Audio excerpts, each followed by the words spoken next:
Okay, Sari Rainu, retired teacher, LAUSD. I think it's great that it's such a wonderful school. What parent wouldn't want their child to go to Granada? They have high scores, everything, national decathlon.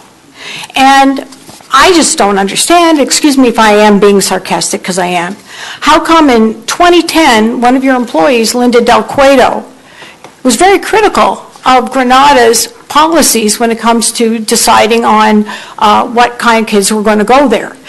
This was when Granada was trying to bid on the school on Balboa. And I have that, you've got that.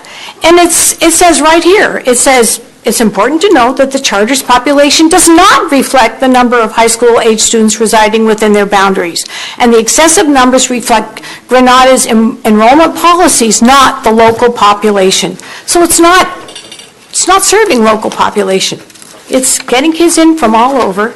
And later on it says they have about 1,600 kids on permit. Then other page, there's a result, 45% gifted. That's not anything like any other school, even El Camino. Doesn't come close. And it was once up to 49. English language learners down by 2/3. And this is in 2010. I doubt it's gotten any better. And again, she mentions that.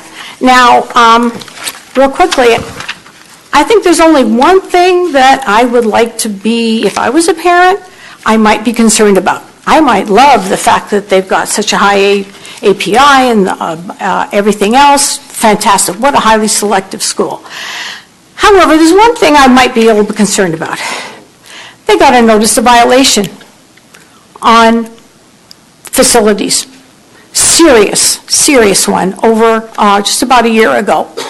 And I wonder if any of the parents knew about this, because if I was a parent there, I might be a little concerned about my child's safety, because it says right here, it says, this is a letter to Mr. Bauer. You must immediately stop all use of the facilities identified in Exhibit A, attached here too, for the health and safety of students, staff, and other individuals. We will secure these facilities to deny access and will bill your costs. Then later on, this is just a little sections of the violation. It lists all the different violations that have occurred. And they're saying a lunch shelter is structurally unstable, it is an immediate hazard, safety hazard, must be fenced off, the student overhang, all these things, there's 5 of them. They're listed as immediate hazards. Does any parent at that school know about this? This is a violation of the school's sole occupying agreement. No permits, no contracts, nothing. So that would be one reason I would not want to send my kid there. Thank you. My concern is the second speaker, Ms. Rainu, who spoke about violations. So my question is, are parents notified when there is a notice to cure? Are parents notified? It's a great question. First, the board may recall through our monthly updates to the board of this issue with the notice of violations at a staff level, not the board level for revocation process, that the Facility Services Division sent about over a year ago. And we understand from the Facility Services Division that the school has been cooperating. However, there were several updates to that facility that were not authorized.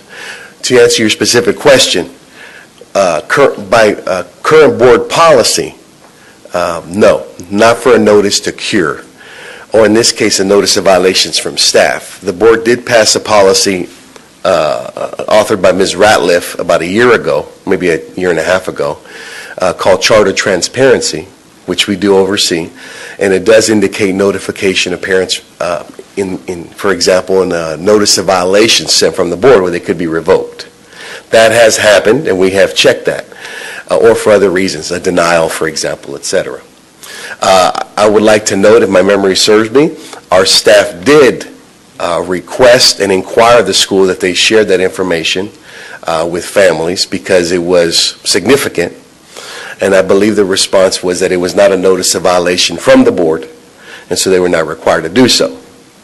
And so, again, we take that very seriously and have asked the school to make sure that they follow not only the directions of Facility Services Division regarding those spaces, but that appropriate parties be informed. So then it would be up to the board to meet together and decide whether or not charter schools should issue to parents any information about notice to cure. Right now, that's not so, but we could make a policy to that point. That's in the board's prerogative. Right.